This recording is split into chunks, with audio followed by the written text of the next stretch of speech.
A high-pressure pump lives or dies on one moving part. Thousands of strokes an hour drive it through seals and chemicals, and a metal plunger slowly pays for it. Scored, pitted, leaking, drifting off its dose. The dark rod turning here barely notices. Smooth, hard, and chemically calm, it keeps its diameter and its seal long after steel would have been scrapped. What carries a plunger through a long campaign is its surface. Gas pressure sintered silicon nitride holds a hardness near 15 gigapascals and a flexural strength of 700 to 900 megapascals, so the working band resists the scoring and abrasion that chew up metal.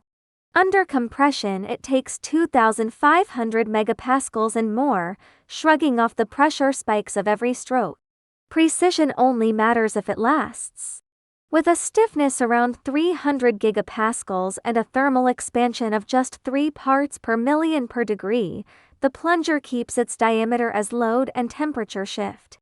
That dimensional steadiness protects the tiny clearance between plunger and bushing, the gap that decides whether a pump seals or leaks. The same surface stands up to the fluid itself. Silicon nitride runs against salt solutions, solvents, and aggressive process chemicals that corrode metal, while a ground or polished sealing band keeps a stable, low-friction contact with PTFE or elastomer packing. Less corrosion and a steadier surface mean the seal holds its shape, stroke after stroke. Its toughness is built into the chemistry. Silicon and nitrogen lock together through strong covalent bonds, and during sintering they grow into long, interlocking grains. That self-reinforced network bridges and deflects cracks instead of letting them run, giving a hard ceramic the impact resistance a thin, high-pressure rod needs. Because it is a non-oxide ceramic, that network stays chemically quiet. It resists most acids and corrosive media rather than slowly dissolving the way alloys do. And at about 3.2 grams per cubic centimeter, it weighs under half as much as steel, so the drive accelerates and reverses a far lighter mass on every stroke. No pump head is standard, so each plunger is cut to the drawing. Diameters run from about 2 mm up to 80, with lengths from 20 mm out to roughly 650 for long stroke pumps. Whatever the size, the sealing diameter is ground to a tolerance measured in single microns. From there the form follows the pump. Ends can be plain, shouldered, threaded, or radius to meet a crosshead or yoke.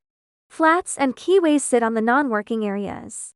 And the sealing band is polished to a surface finish near 0.1 micrometry, fine enough to run a tight, leak-free clearance with its bushing.